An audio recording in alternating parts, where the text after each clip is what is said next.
Hello, hello, hello, and welcome back for what is sure to be our most popular episode ever. We're finally giving you what you want, people. We're talking about antimicrobials. We're just going to do a big old antimicrobial Newcomb episode for you. And of course, I am here with my antimicrobial enthusiast friend, Amy. Hello. I don't know if I love the title, but I don't think it's accurate, actually. I purely did that just to see your face whizzle up when I said that. Out of sarcasm. It was a sarcastic title.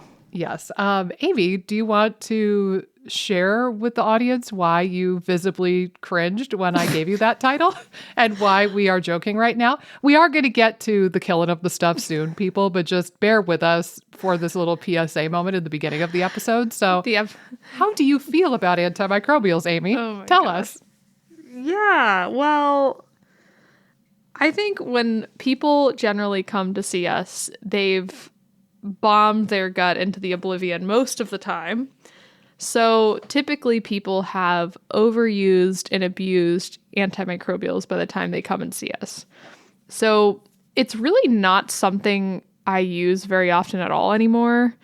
It was funny, more recently, I had a client who I was telling her to do dysbiocide and FC-cytal, and I didn't even realize that, I can't remember which one, but one of them like rebranded recently. Okay. Or at least that's what I'm told. So one of them rebranded. News to me too. So I was like, oh, okay. And then I had to look at and see like how close or similar they were. But again, I was like, well, I had no idea. It's been a little while since I've done an antimicrobial protocol, and I didn't know when they made that swap or whatever. And maybe they didn't. Maybe I'm misunderstanding, but that's generally what I heard from this client. But yeah, it's a interesting dynamic because killing can have some benefit for some people if done appropriately, but because it's so kill at all costs mentality is so prominent, I think, in the functional space and sometimes in the conventional space with actual pharmaceutical antibiotics. It seems to be the tool that is used heavily, and it has negative consequences when you overuse it. So while antimicrobials, I think, can be helpful for some in certain situations, they have to be used with caution and they have to be used wisely. Some people don't respond at all to antimicrobials too, which is something to highlight as well. Some people are going to be more prebiotic responders. Some people, again, might be more probiotic responders, or like some combination of all three. But I think the idea that if someone didn't respond to the first round of antimicrobials, they need 2 or 3 rounds is not necessarily the best mentality to approach antimicrobials with to begin with. So I think, again, the skepticism I have, I think, with antimicrobials is that they're just overused and abused. And it's not to say I don't use them at times, but I try to use them wisely, and I try to use them for as short of a period of time as is needed. Again, not to go overboard, because it does appear the window of helpfulness is only a certain period of time. I think people that have gone overboard with antimicrobials have kind of missed that window of helpfulness and have potentially done some harm to their microbiomes. So I don't know, that's a long-winded way of saying that they're overused and abused by a lot of people, and by the time people find us, it's like we're doing more rebuilding than clearing. Yeah, I would agree. And I think you sort of skirted around this particular topic that I want to touch on, which is, so this is an episode about antimicrobials, not necessarily antibiotics. And So we're going to focus a lot more on the things that are frankly in our scope of practice and we're able to legally talk about it and recommend to people. But the sort of shtick that you get from the functional or naturopathic world or the herbal world or whatever is that these are basically like natural antibiotics. So instead of taking rifaximin or neomycin or whatever, you could take one of these things instead. And there's some truth to that. But here's the thing. People sort of, I get the vibe that because these are natural compounds, that intrinsically means that they're safe. Well, it's not an antibiotic, so it's not bad for you, or it's not as bad. And like we could take a buttload of oregano or a buttload of berberine and be totally fine. And I don't actually think that that's true. We have at least petri dish studies to look at and say that even the natural antimicrobials can really decimate the good microbes in the gut. And if we're now understanding that even SIBO is not so much an infection, it's more of a dysbiosis state. Yeah. We don't want to use something that is an antibiotic or really, really close to an antibiotic in its mechanism of action, right? Right. Because what causes dysbiosis or what makes dysbiosis worse? Antibiotics and restricted dieting. So it's a real pickle that the SIBO world has wedged itself into, because I think most people believe on some level this vibe that SIBO is an infection and you have to kill the bad guys and it's us versus them and you have to kill the SIBO and starve the SIBO and yada yada. And we don't have great quality evidence that shows that that's true. But also, even if you did have to trim back some of the bad guys a bit, it's probably not going to be the majority of your journey. You've got to really look back at what unsexy, unglamorous stuff led you to this path in the first place. Even if you have a genuine, bona fide overgrowth of E. coli, what happened to make your motility and your digestion and your immune function and your bodily health so poor that your body would allow that to happen?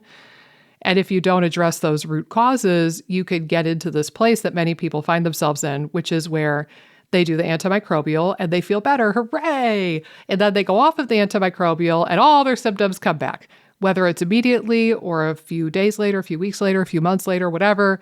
But they relapse and they think, I need more of the thing that worked. And so they do more of the thing that worked and they feel good. And then it relapses and they get stuck in this cycle where they keep pounding the snot out of their microbiome and not ever really getting to the root of the root of the root of why they got the dysbiosis or the overgrowth or the candida or whatever in the first place. So I think my shtick would be I agree these things are way overused and abused. So I agree. I hardly ever use antimicrobials in my practice or in FODMAP freedom either. 2, I think natural does not equate to safe and without consequences. We need to really wrap our heads around that. And 3, even if you do benefit from antimicrobials and there is something bad to kill, that's only going to be like 10% of the journey for you. If that, you need to really focus 90% of your effort on the root causes that allowed that overgrowth to happen in the first place. So yeah, I love that you're talking about the percentage of the journey that should be antimicrobial in nature, because how it seems to be marketed and how I think it seems to be talked about is that the killing and the clearing is 90% of the journey, and it's so hard and people relapse all the time. There tends to be so much emphasis on the clearing thing. SIBO is so hard. tough to treat. Right. It's going to relapse a bunch and you just need combination therapy and a stricter diet. But it's so crazy because to me, I mean, the diet, the crazy restrictive diets are certainly very hard to follow. So I can see that. But taking berberine or whatever antimicrobial you're going to take for a month is easy. Like it's fairly easy to just like take some pills like a couple 2-3 times a day.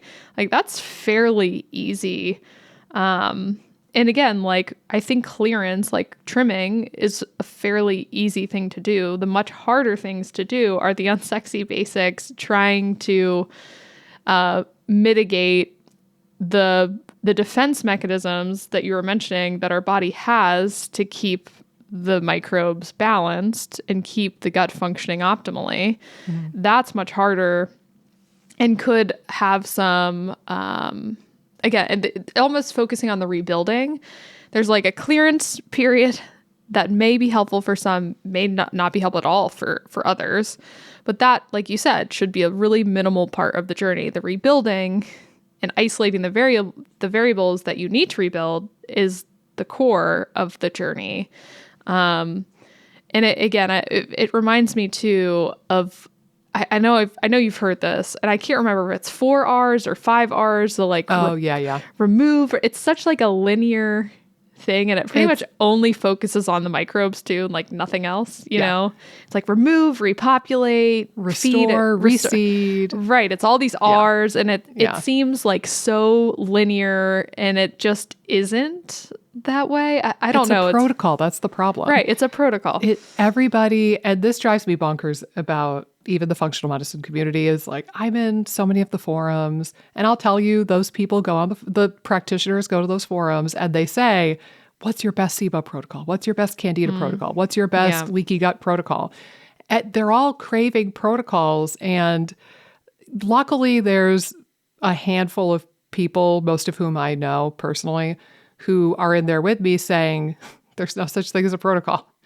Like, you need to look at the root causes for the individual. I mean, yes, you could give the person L-glutamine or oregano or whatever, but you really need to get to the root of the root.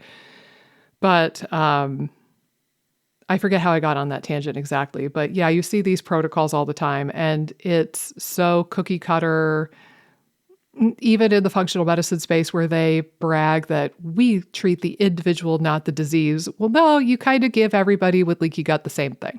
Right. Or you give everybody who needs a detox the same exact products. So in my mind, they're not really customizing nearly as much as they claim to be. But that's maybe a story for another day. I think here's an interesting question to noodle on while it pops into my brain.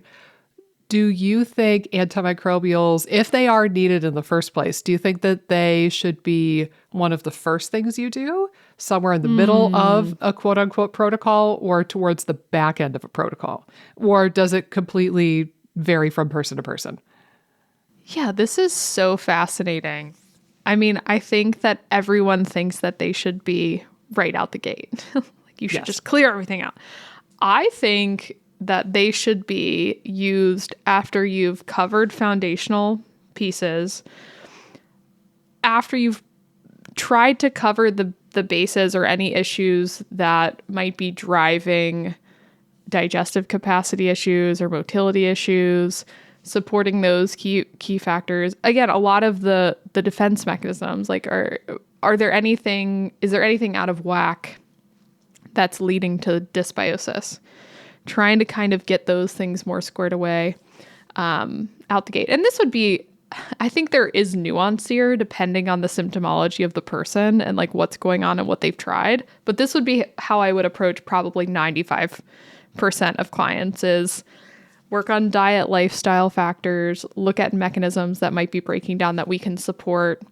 And then I think from a microbiome standpoint, like all those factors need to be in place for the microbiome to thrive. So if like you're just kind of clearing willy-nilly but you're totally stressed, your diet's trash.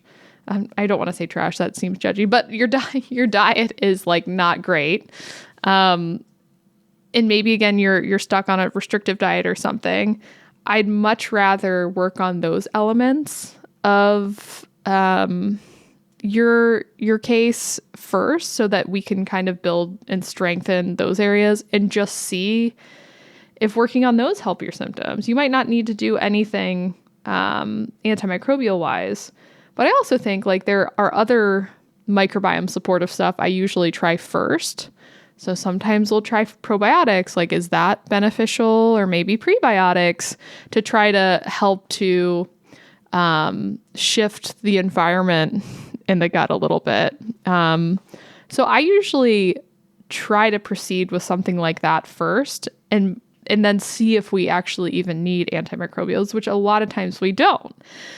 So, it really, I think, comes down to working on foundations, seeing if your dysbiosis can be remedied just by supporting the mechanisms that lead to a healthier, more balanced gut, and doing maybe other microbial interventions that aren't going to be as harmful. And again, not to say antimicrobials are harmful, but there's more risk. Less risky options like probiotics, prebiotics, whereas I do think some people think that those are more risky. Yeah. Too, In the SIBO world, they definitely do. Which is interesting. But I think in reality, to me, if you took a probiotic and didn't feel great, it's not necessarily going to have long-lasting effects. So to me, probiotics, prebiotics are much lower risk to try than an antimicrobial, which I think is kind of the next rung of like, yeah, there are potential risks. You want to use them wisely. And then I know we're not really talking about it in this conversation, but I'd almost think of antibiotics as like the next rung. Yeah. In terms of, levels of risk. Yeah. So I think you worded it well. And I'm glad that you touched on something I was going to say, which is the nice thing of doing it the way that we're proposing, where you start with basically everything else first and you do the foundations, sleep, stress, nutrition, movement, etc. The nice thing about starting there and then sort of polishing off the antimicrobials is by the time you get there, the antimicrobials are going to be that much more effective. And you're probably going to need less of them. So instead of it turning into this multi-month parade of antimicrobials that seems to never end, it can be like, just 3-4 weeks of berberine and then bada bing, bada boom, you're done. But oftentimes you get there and you realize that you don't need the dang antimicrobials at all anyway. And that, if we can do things that spare people antibiotics or antimicrobials, that is tremendously beneficial for their microbiota in the long run, right? Yeah. Like if you had a sinus infection or an ear infection or something going on, wouldn't you try everything in your power to get rid of that before you went and filled the prescription for antibiotics?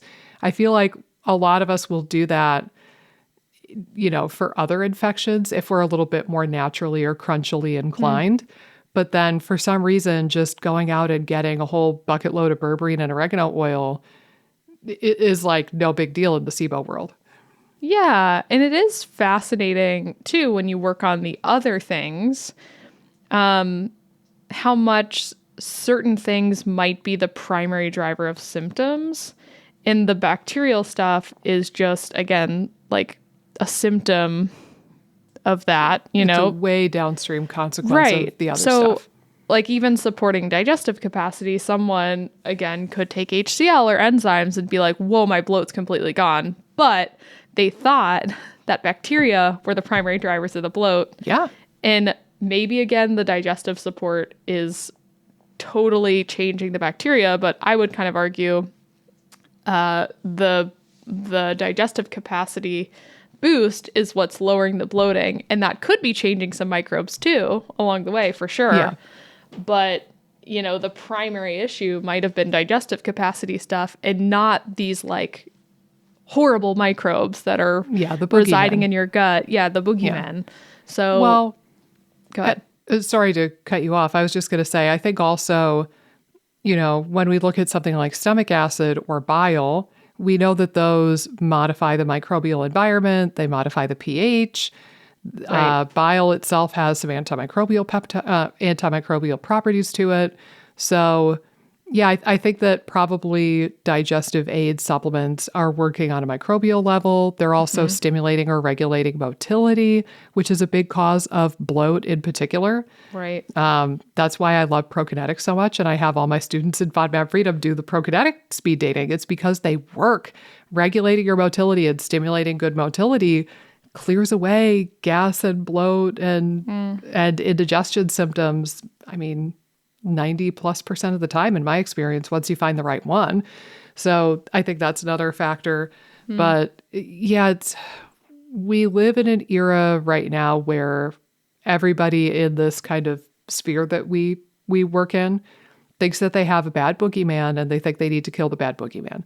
But, and again, like for some people that might be true. I don't want to sound like a jerk saying this. It's just that that's not the whole story. It never was. It never will be. And, you know, frankly, the people who are promoting that version of the story might have some financial incentive to do so. Maybe affiliated with companies that make rifaximin, for example. So just keep those sorts of things in mind. Keep in mind also, you see blogs and websites, you know, you see Alison Siebecker stuff, and you see, what's her name? Amy Myers. You see their websites. Well, I don't know about Siebecker, but I can tell you Amy Myers' website is very intentionally designed to get you to buy her brand of supplements. So there's a financial incentive for people like that to just hammer the snot out of antimicrobials also. Yeah. Yeah. And I mean, this was maybe 2 years ago or maybe even more. And I think there's a certain group of practitioners that is, when they see you not getting better, it's just they only know one avenue, and that's to clear. And so it becomes, oh, you're just, like you said before, a really tough case and you need more and like higher doses. Yeah, they double down on their efforts instead of admitting maybe they're wrong. Right. Beware of that. Because I do think if you've done maybe 1 to 2, especially 2 rounds, if you've done 2 rounds of some different herbals and didn't really notice much of a difference, I don't think that you're going to miraculously do a 3rd round and feel so much better. But Amy, they just haven't found the right antimicrobial. Or they again, just need it wasn't to take, enough. It wasn't enough. Yeah, they just need to take biocidin or ADP or whatever. But yeah, I remember, so there's this guy locally, and I honestly can't remember his name, but I know I had a dietitian friend who was really upset because of, he was basically, I don't know what, he wasn't credentialed as a dietitian, but was giving dietary advice, which is a big no-no in Ohio specifically. Ohio's a very strict state for like individual nutrition counseling. And so like she had people that had reported this guy, kind of like more intense stuff. But I've always kind of been of the mindset of like, well, I'm sure there's a lot of practitioners that aren't RDs that still give good advice. But this guy, oh my God, I saw a video that he put out and it was about SIBO. My friend sent it to me. So I'm watching it. And basically the whole shtick of this video was the reason people with SIBO can't get better is that they don't do enough antimicrobials and for long enough. It was the same stuff that we're saying. And I was just like, oh Lord, like this is crazy. Because again, it was just, oh, you just need more and higher doses. Like you said, a total doubling down of the mentality that the only solution to feel better is just more antimicrobials. Nuke it. And again, we've seen so many people, I know you have too, that just didn't get any better from antimicrobials at all. Or got worse. Right. Or I've worse. seen some people who swear they got worse. Right. Well, right. And they think that they're weird. They think that they're like a really random weird case that they didn't get better from antimicrobials. But I feel like it's a super high percentage of my clients, and we might have a different clientele, to be fair. Yes. Our patient population might be different. But you're definitely not alone and not like a weird, tough case if you never got benefit from antimicrobials. Well, and you're not doomed. That's right. the thing, too, is when you hear one, or heaven forbid, more than one practitioner tell you, oh, it's so weird you didn't respond to this. You're a really tough case. Or, oh, this is the worst SIBO test I've ever seen. When you hear that sort of stuff, you start to feel like there's no hope for you. You're never going to get better. You're doomed. You're hosed. You're SOL. And that's not generally the case. I don't think I've seen a single case where I thought that was genuinely true.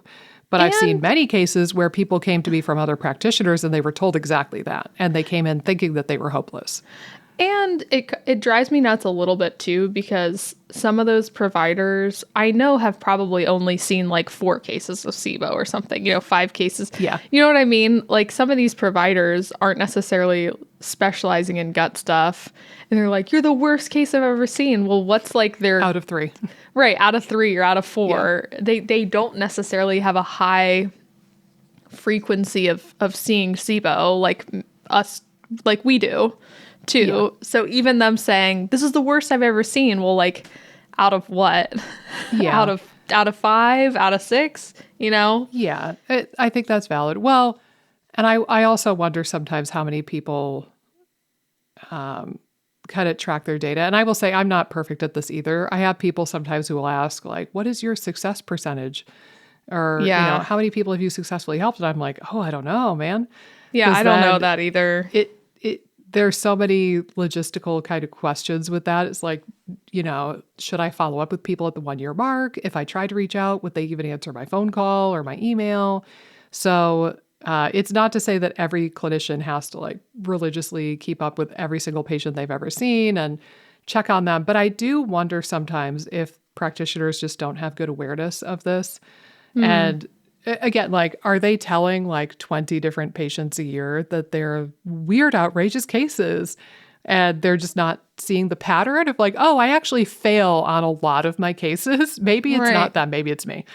Right. But I fear that we've strayed from the topic of antimicrobials at the risk of getting maybe a little bit soapboxy, although I could go there. Don't get me wrong.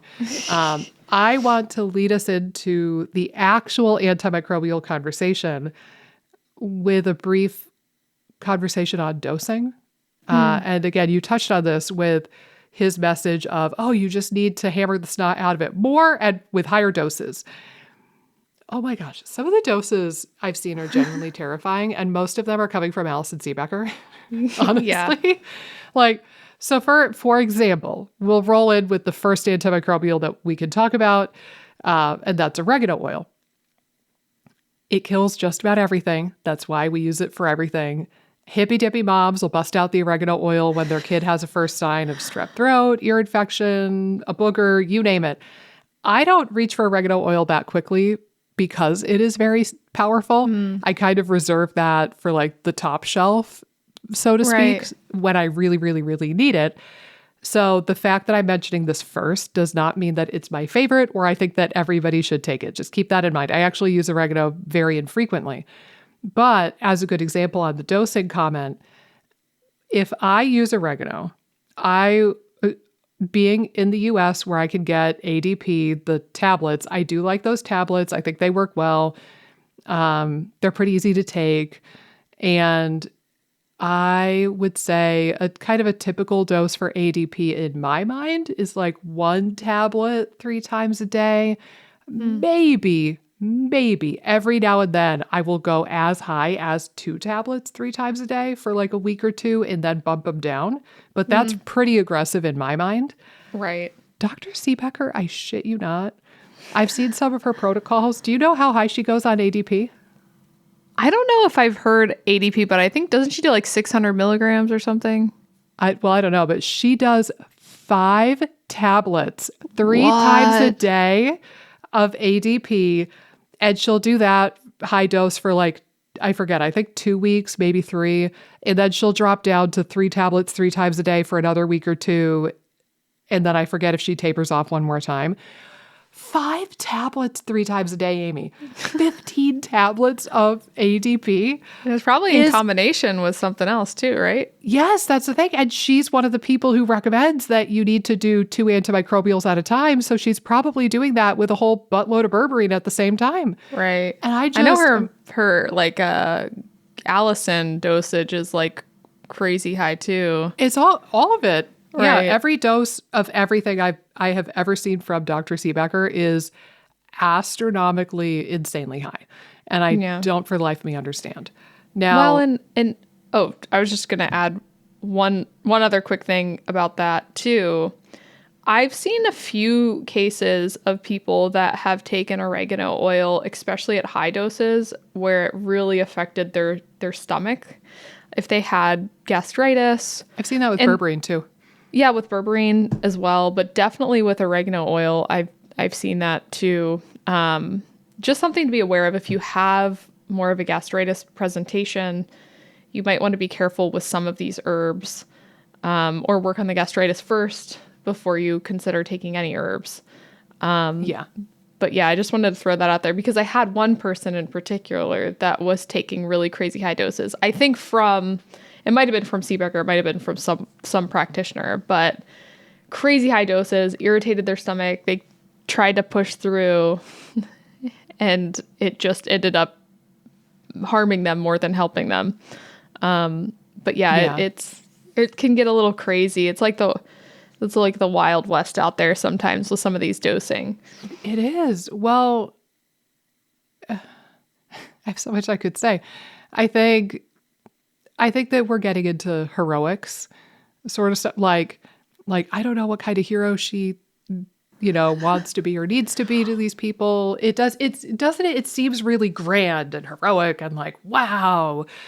And, if you kill literally everything in the gut, you might feel transiently better until that dysbiosis catches up with you a bit. But yeah, it's really wild. Now, I will say, I think other oregano products probably work well also. So if you're not in this country or if you can't get ADP for some reason, I wouldn't worry about it. Possibly also just in America, but another brand that I've used before is North American Herb and Spice. And they have little gel capsules with oregano, and that way you don't have to taste the oregano quite as much in the gel caps. Those are nice. But I think even just liquid oil of oregano works perfectly well for a lot of people. It's just you kind of have to suffer through the taste of it. Right. But, oregano, like I said, it kills damn near everything. It's effective for hydrogen-based SIBO. It's effective in combination, kind of like how you would do rifaximin plus neomycin. If you had methane SIBO, you could pair oregano plus allicin or something else for if you had methane overgrowth. It's great for hydrogen sulfide. That's actually one of the few cases where I will use oregano is if I really truly believe that somebody has hydrogen sulfide issues. It's also great for candida and viruses. So really, no matter what ails you, oregano will kill it. But here's the thing, it'll kill other stuff too.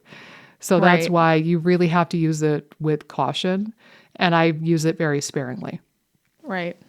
Another one that is pretty popular. So we'll go through the big three first, if you will. So berberine, right? Because the big three is oregano, berberine, and neem. That's what you see if you Google antimicrobials for SIBO.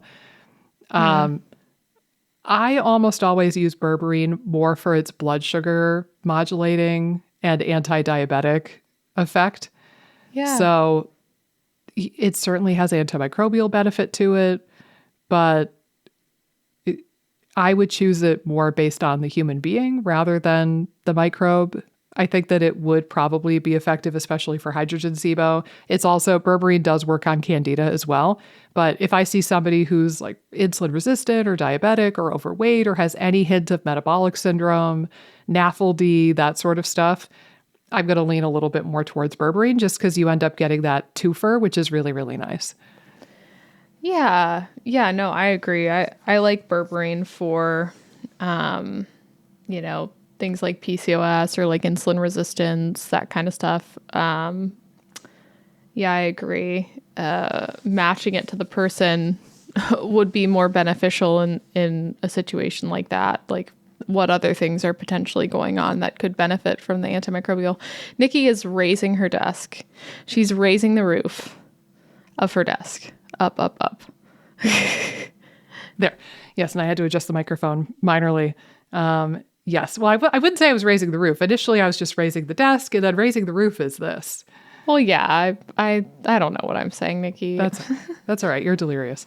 It's because you're so excited to talk about antimicrobials. You've been holding this in your heart, just waiting for this episode. Oh, yeah, I know. And you're just so excited to have your I've been moment. like rocking the little I don't know, The antimicrobial baby.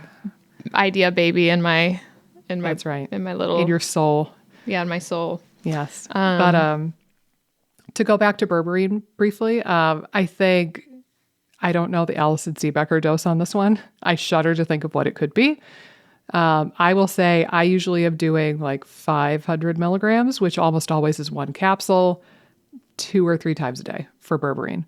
I think that that's reasonable. It's going to get stuff done, but it's not going to be harmful to most people. Here's a question. I'd be curious your thoughts on this too. Like if someone primarily was taking berberine for metabolic reasons, do you think there's any risk microbially to take it long term? Because I've seen some people doing this, and I've always wondered. I wasn't sure. I haven't been super confident to answer either way, you know? Yeah, I don't know if we know. I think that's the thing. Right. I think it could potentially have, the berberine that the person is taking is definitely going to have some consequence on the microbiome. But the question is that part of why it's effective for them? So True. If you have somebody with metabolic syndrome, diabetes, prediabetes, hypertension, et cetera, obesity, and they find that berberine is really great for their blood sugar, could part of that be because of a microbially induced response? Probably. So then it's like, are we kind of splitting hairs talking about this? I would say for something that's longer term use, I would almost always favor something that doesn't have an antimicrobial bend to it. So for example, alpha lipoic acid is really great for diabetes, prediabetes, blood sugary stuff. But to the best of my knowledge, it's not going to be an antimicrobial. So I'd almost always favor like experimenting with something like that, or maybe getting them on that Akkermansia pendulum probiotic, or doing something a little bit more gentle. But I think at the end of the day, I'm not opposed to using berberine long term, especially if they scale back the dose and do like 500 milligrams once or twice a day.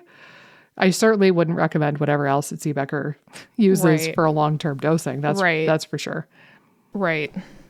I agree. 57 capsules 3 times a day. No, but seriously, I will say though, I've also seen weird stuff happen with berberine at high doses. Yeah. And again, natural doesn't mean intrinsically without consequence or harm.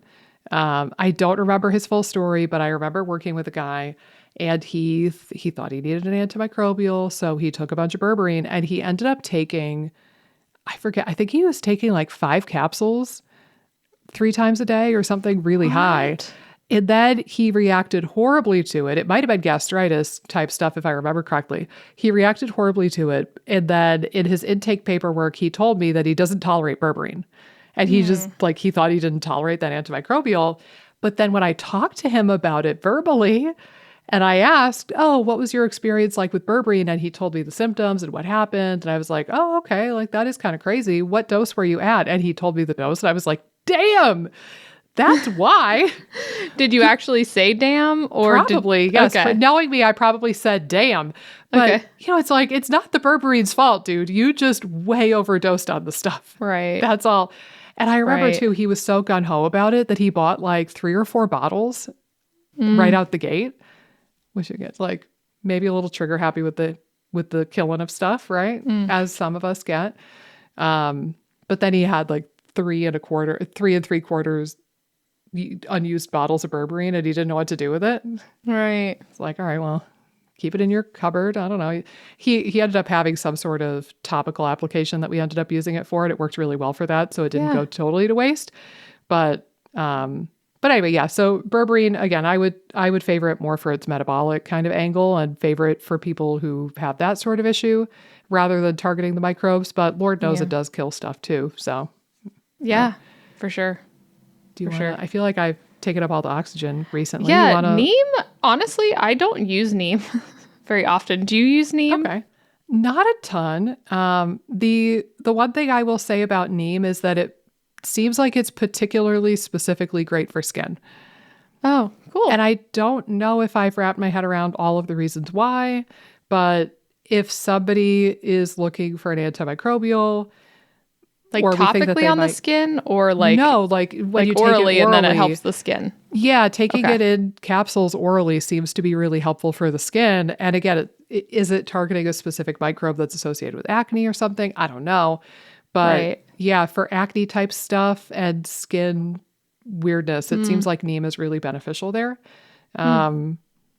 But again, it's the big three for hydrogen SIBO in particular: neem, berberine, oregano. That's like the trifecta. Most people will tell you combine 2 out of those 3, and then you kind of rotate every time you do a new round of antimicrobials. So maybe you do berberine and neem the first time, and then you do neem and oregano the next time, and then you do oregano and berberine the next time, and you just kind of cycle through them. But that's kind of the cut and dry SIBO protocol you'll find online. Now, what's interesting though? So I was taking more of a deep dive on some of these gases, these microbially produced gases, and it was very fascinating. So hydrogen, for example, I think we maybe underappreciate this little molecule. First of all, just as a quick side note, then we're going to get into methane briefly. First of all, the stuff that I was reading about recently was saying that up to 70% of the microbiome is capable of making hydrogen gas. So does that mean we have to nuke the whole thing to reduce our hydrogen production? Yeah. And the one paper was saying in particular that most of our hydrogen producers are from the Firmicutes or Bacteroidetes phyla. It's like, okay, well those 2 phyla make up 95% of your microbiome. Right. So do you just have to squash everything down to hell to get your hydrogen down? Because that doesn't seem like a good strategy. But yeah, I was very surprised that about 70% of the microbiome is capable of producing hydrogen on some level.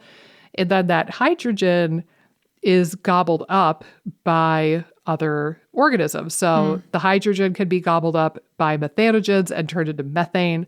It could be gobbled up by sulfate-reducing bacteria and turned into hydrogen sulfide.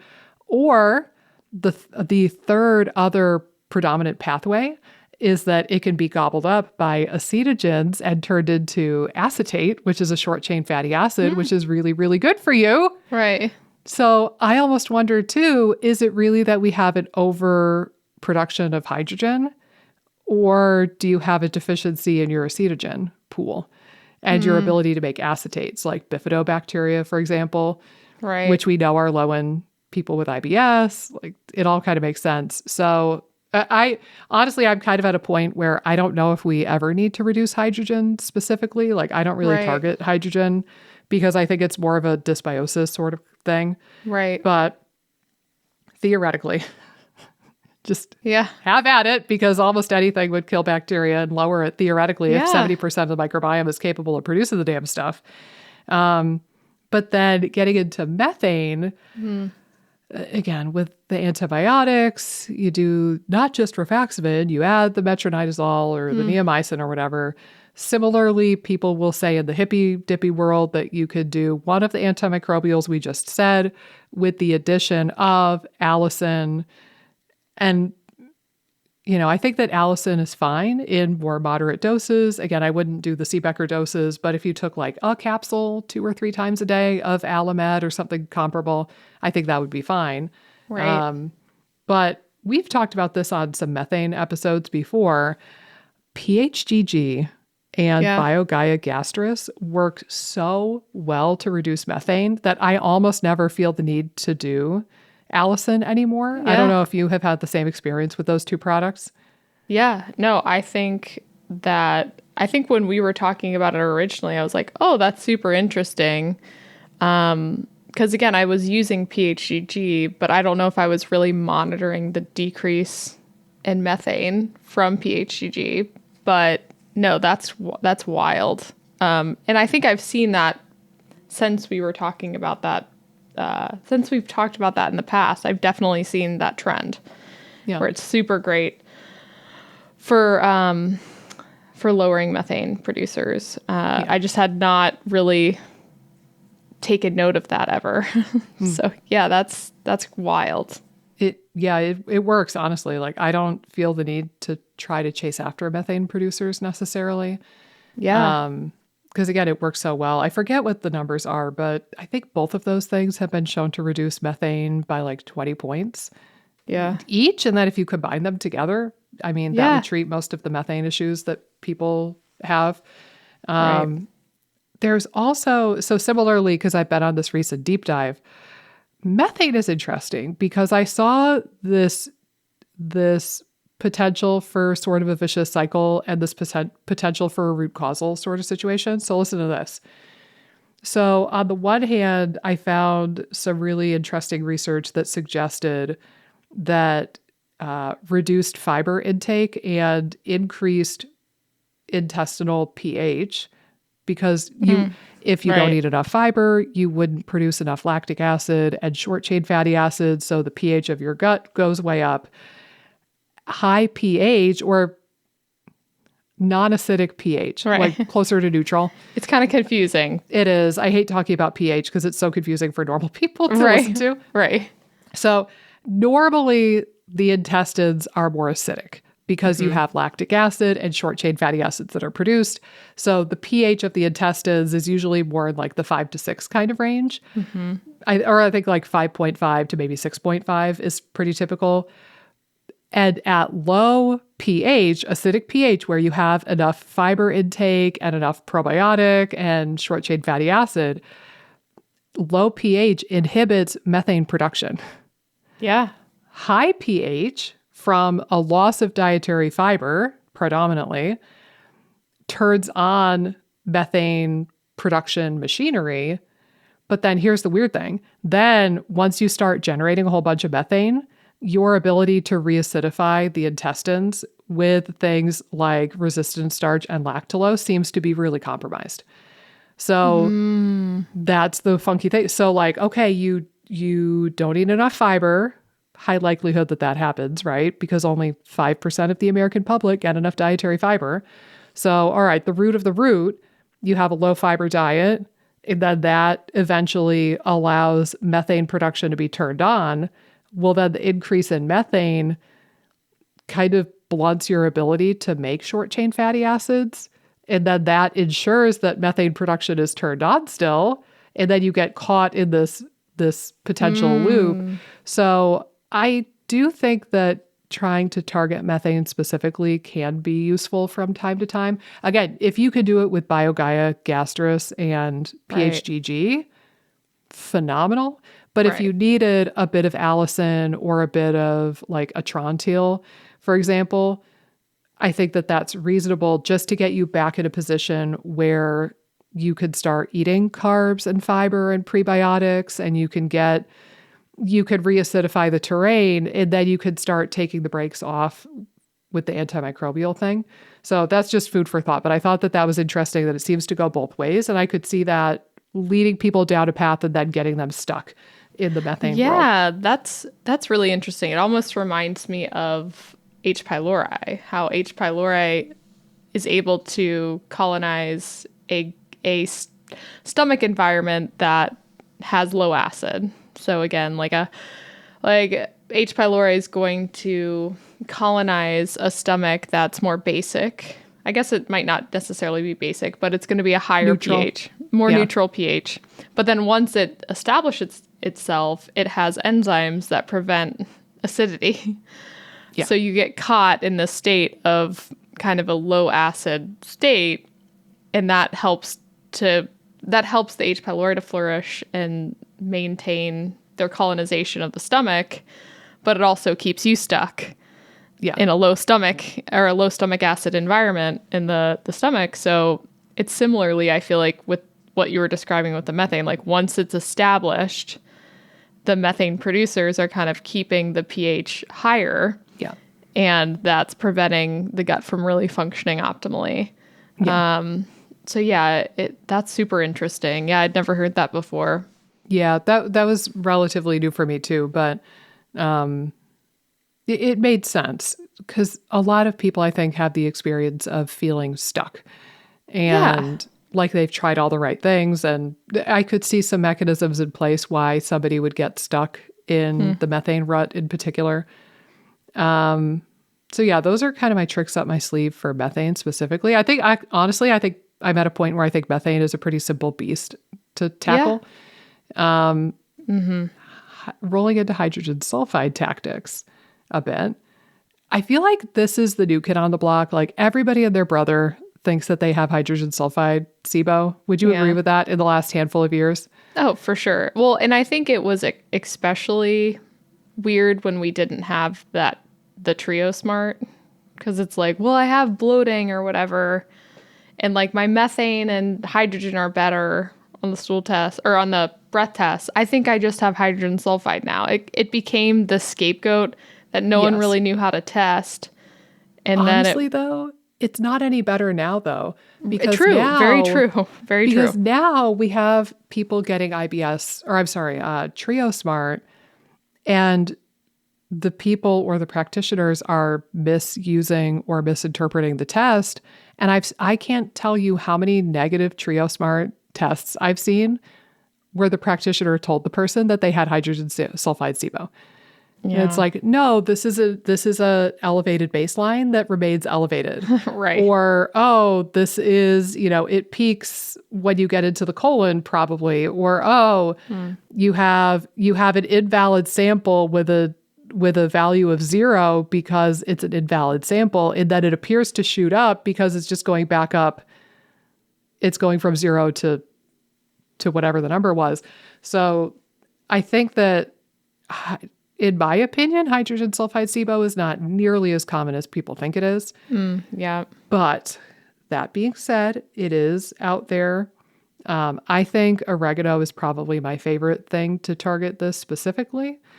Another one I've had people do, and I can't say how much this affected things specifically versus everything else we were doing, is pomegranate husk.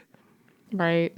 Either as a powder, you could get it as a powder and just consume it or mix it in something. I've also had some people seek out pomegranate husk tincture. Yeah. I don't know if one is more effective than the other, but I've had people use that as well. But do you have any other tidbits for? Yeah, I mean, I think I like both of those. I do think there does seem to be a people that go low FODMAP and that reduce fibers, kind of like some of these other things we're saying. When you probably the pH in your colon increases and it's not as acidic as it should be, it allows some of these microbes to take hold. And that seems to be the case with low FODMAP. There does seem to be some evidence that it raises Bilophila wadsworthii, which is a hydrogen sulfide producer. And so, again, I do think fibers seem to be pretty important for hydrogen sulfide as well. But yeah, I like oregano for hydrogen sulfide a lot. The pomegranate one's interesting. I think, does Jason Horlak's group, they do like a tincture. Yeah. I feel like I've had some clients that have worked with his group, and do they do a lot of the pomegranate tincture? I think so. I think that's actually where I learned it from, was his group, or from his teachings. Again, I can't say how much that contributed versus other factors. Versus, I think it is really clear when I start somebody on PHDG or BioGaia and then their symptoms get better, or if I start somebody on oregano and their symptoms get better. Those are usually pretty clear to me. Pomegranate, I'm still kind of playing with it clinically. I can't say how good it is truly, but I do think that Jason's really smart, and I kind of, fallacy of authority, I kind of believe what he says to some degree, so I'm willing to run with it for the time being. Right.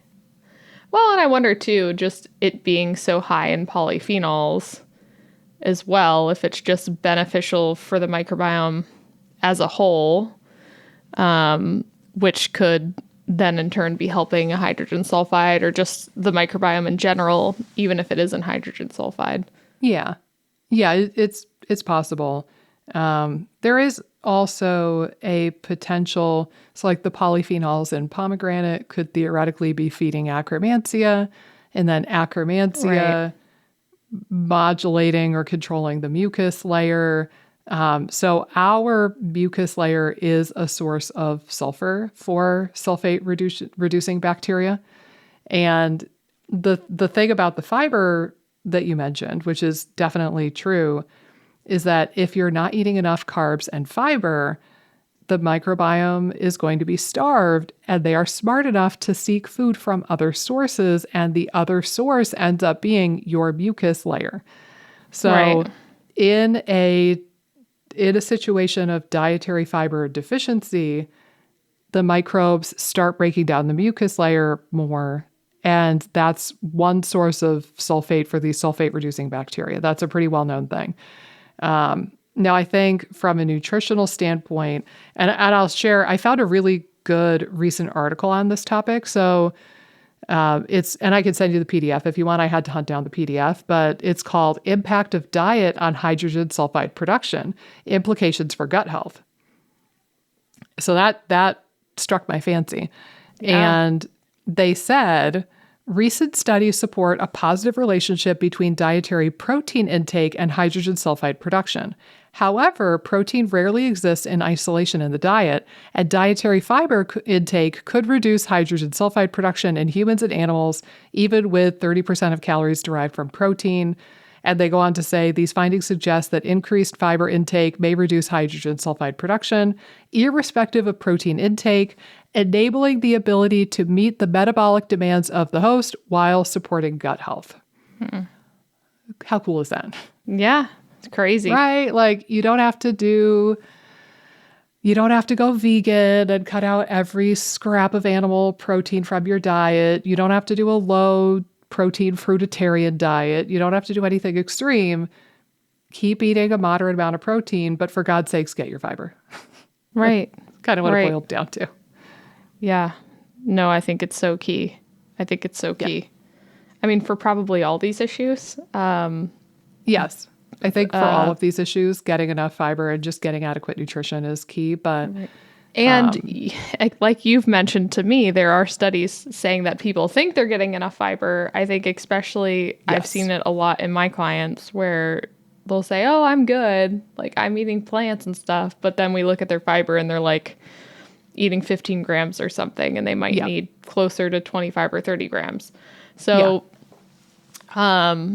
just as a tip, if you're really not sure, doing a little bit of tracking just to see can be really helpful, especially if you're on a limited diet.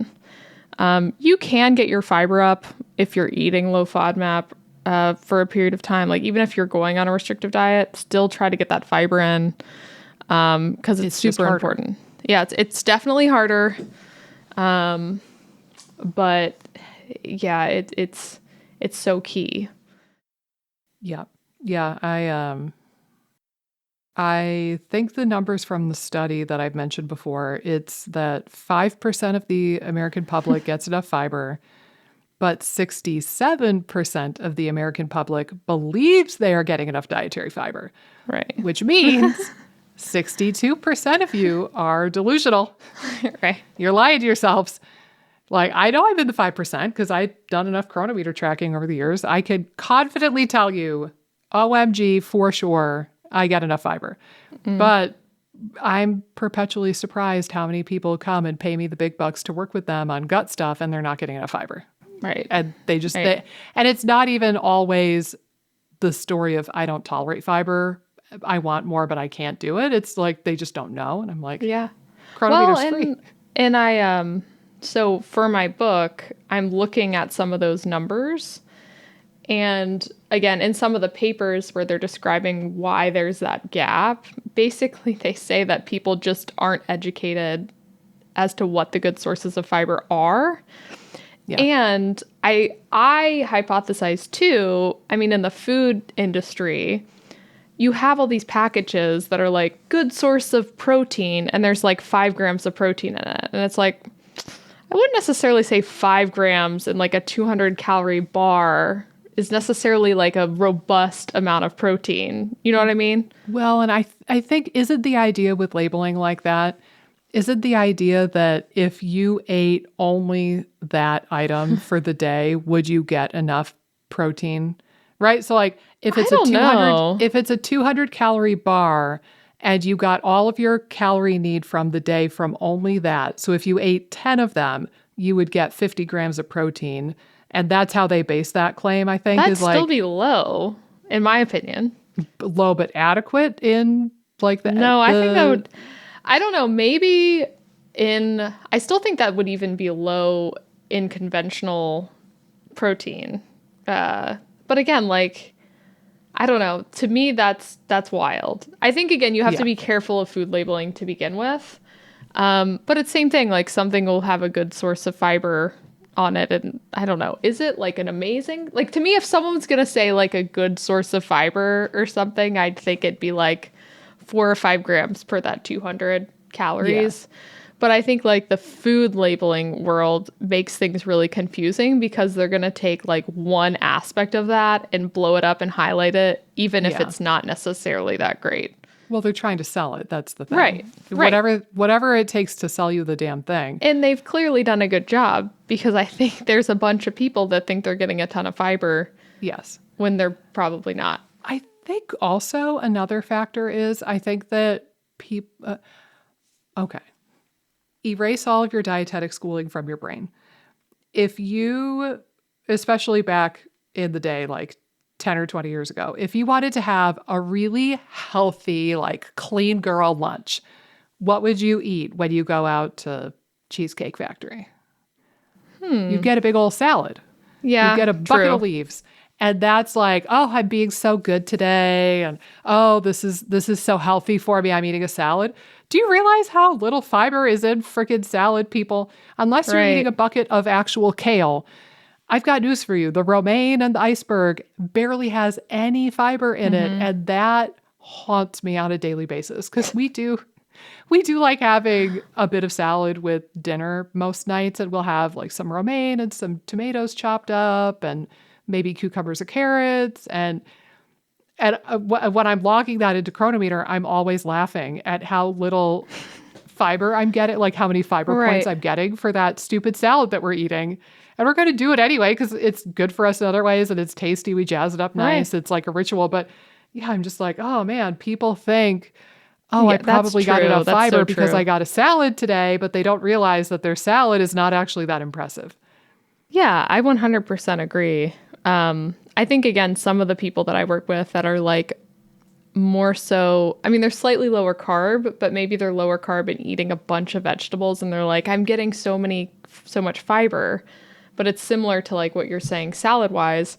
Some of the most robust sources of fiber are like fruits and apples, avocados, wheat. Exactly. Or maybe some of the starchier vegetables that they're not eating. So like a potato or sweet potato or something. Yeah. Or like you said, some wheat or oats or something like that where you're going to get a higher amount. But yeah, it's really common in sort of, I think, our health conscious grouping of clients to have lower fiber. And again, super critical. And I think that's why it's important to focus on these basics beforehand because you know, the fiber in general could solve the problem without you having to do any antimicrobials. Yeah.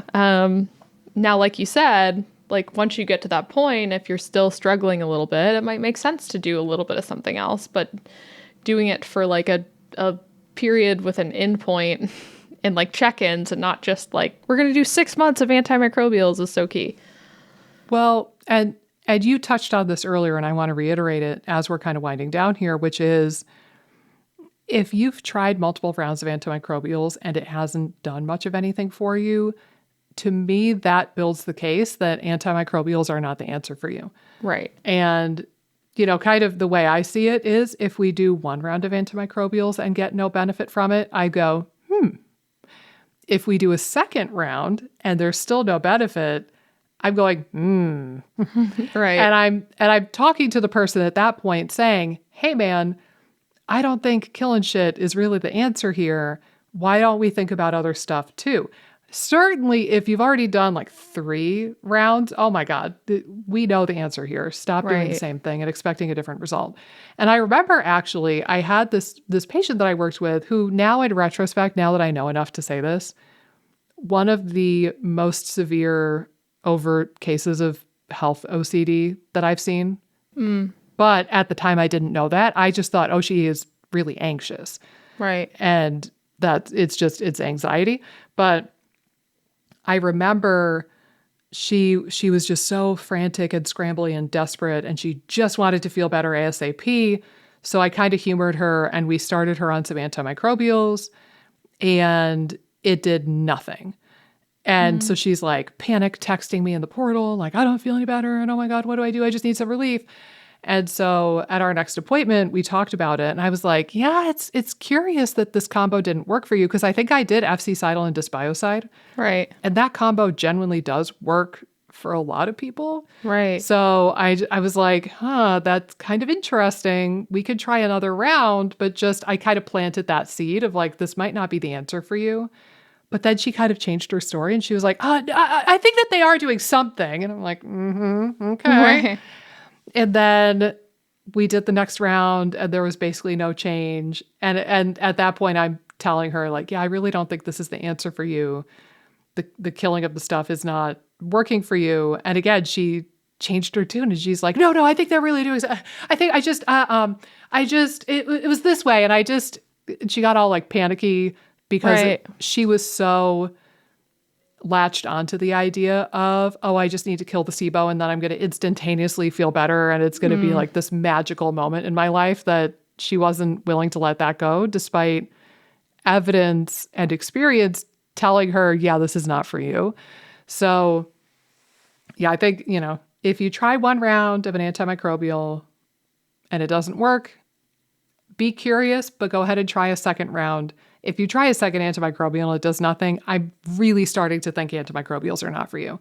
And similarly, I've had people where they're convinced they have candida, and they do, they'll do a round of caprylic acid, nothing.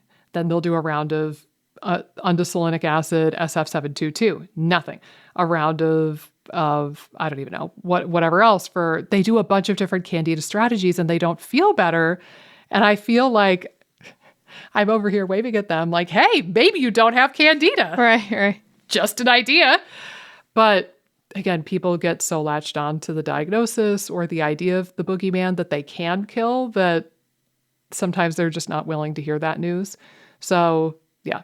Yeah. Well, it's a good lesson. Don't put like the idea of a boogeyman on a pedestal, because like this is going to be the answer to all your problems. And I think one thing too is assessing the energy that you have when you start an antimicrobial. If it feels very urgent and you're like skipping through all the fundamental steps, that's where I think people run into problems. It's this urgent energy, and if you have gut symptoms, we all want to be better. So I'm not going to fault anyone for wanting urgency. And I fell down rabbit holes all the time during my journey, doing stupid things because I was kind of operating in an urgent manner. So yeah, I 100% get it. But if you feel that energy where it feels almost like frantic or urgent and not kind of calm and calculated, I don't know if that's the right word, but like you've kind of been like, we've crossed some bases and like this makes sense. Methodical, maybe is a good word. Right. Like a calm kind of like, oh yeah, this makes sense. We've already checked some boxes.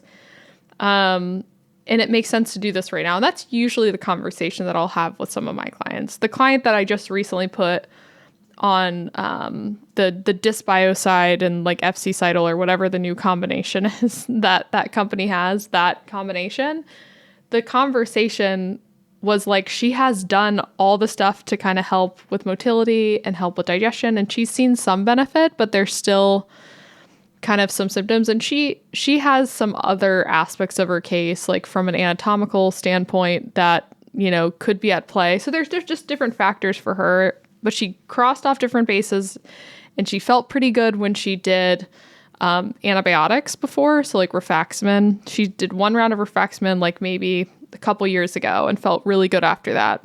So we kind of worked on all the basics and we got her to a certain point, but we're kind of hitting a little bit of a wall where it made sense to do this now, and we'll just kind of experiment. And I said, check in with me every couple weeks.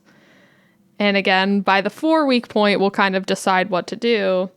If you were having issues or something at 2 weeks, I'd want to know too. But it was a very calm, like, we're both in a good headspace to do it. It's not frantic at all. We can kind of like accurately assess what's going on, because when the hopes are so high and you've sort of put like the antimicrobials in this basket of like, oh, I'm going to feel so better so fast. Well, and you've got the blinders on. And Yeah. again, so in the example of the woman who tried several rounds of antimicrobials, she felt no better, but she was still not willing to give that idea up. It's like you have this evidence, you have this experience that's screaming at you that this is not what you need to be doing, but the blinders are on and you put this thing up at a pedestal so high and you're refusing to see anything else. Your vision is clouded and you have tunnel vision set on this one thing. So you just don't want to get in that kind of a place. And I think, you know, if you felt, and it's hard because you couldn't really necessarily diagnose her, but if you have someone that has health OCD, which I think I have OCD to some degree, it kind of ebbs and flows, but during my journey when I had health OCD, I think what comes over someone during that situation is, oh, but what if it's actually helping? It's the seed of doubt. Yeah.